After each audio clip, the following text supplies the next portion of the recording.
Iya, ceritain dulu kan kronologisnya ya. Pertamanya saya ini klarifikasi aja, klarifikasi kenapa bisa terjadi pelaporan seperti itu ya. Jadi ya saya ceritain gitu kan, terus juga enggak sama yang pelapor itu sahabat saya, teman saya gitu kan.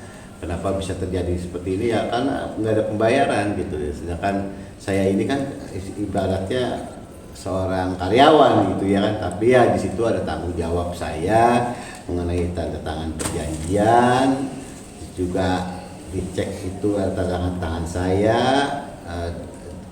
perintah dari komisaris semuanya ya. Mungkin bapak ibu abang-abang teman-teman media udah tahu semuanya siapa komisaris saya, dan karena beliau juga sudah statement di infotainment.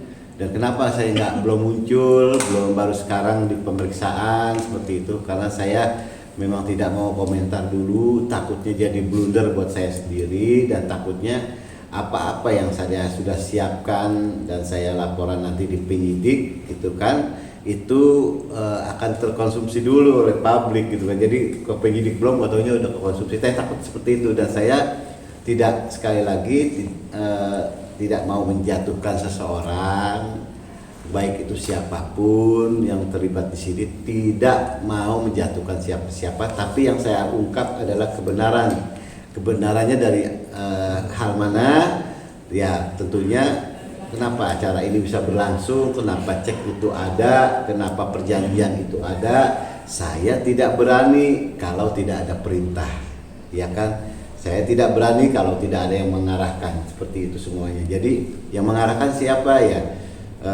Komisaris saya sudah menyatakan bahwa semua cek yang keluar, semua arahan itu saya pribadi sudah ada buktinya di tanda tangan materai sama komisaris Gus Anom. Ya, jadi mudah-mudahan laporan yang saya buat tadi sama penyidik itu kan, penyidik juga amat sangat tahu lah bagaimana posisi saya, tetapi yang memang kalau saya lihat sebagai penanggung jawab di situ, semuanya saya ditunjuk, jadi direktur juga ditunjuk gitu. Jadi tidak menyatakan saya jadi Pak yang jadi direktur, enggak gitu kan. Dan saya jadi Pak yang bikin acara, saya nggak ada duit gitu kan, nggak ada duit, mau bikin acara bunuh diri saya. Dan terus terang saya juga tidak mau muncul dulu gitu kan sebelum pemanggilan, karena benar-benar saya ini amat terpukul, keluarga saya, anak-anak saya, ibu saya gitu kan.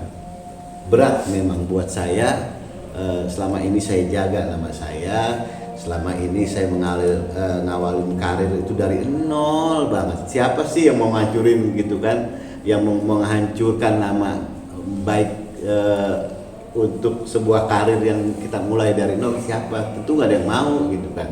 Apalagi dengan niat menipu gitu kan. Tidak ada niatan sama sekali dari saya pribadi, tidak ada.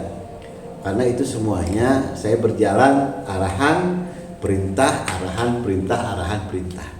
Ya, dari komisaris seperti itu. Baik untuk buat pembuatan PT, untuk pembuatan acara, untuk perekrutan artis, semuanya ada arahan dan tentunya ada perintah-perintah seperti itu. Jadi yang perlu masyarakat semuanya dan teman-teman media tahu bahwa saya tidak ada sedikit pun niat untuk melakukan penipuan yang selama ini diberitakan orang banyak gitu kan. Tapi semua yang sudah terjadi saya ikhlas, saya ikhlasin, karena keluarga saya juga saya ikhlasin, bilangnya ikhlasin aja. Orang tua saya juga ikhlasin, banyak support saya dari teman-teman saya, baik yang ustadz maupun yang teman-teman MC, semangat gitu kan.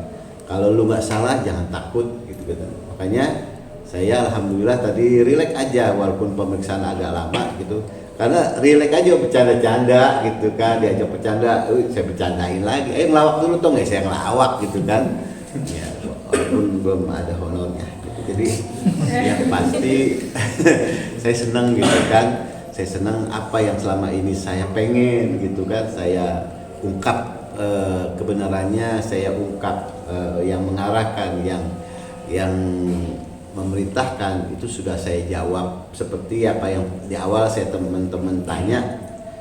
Sedikit saya jawab, nanti saya laporan dulu ya, saya bakalan klarifikasi seperti itu.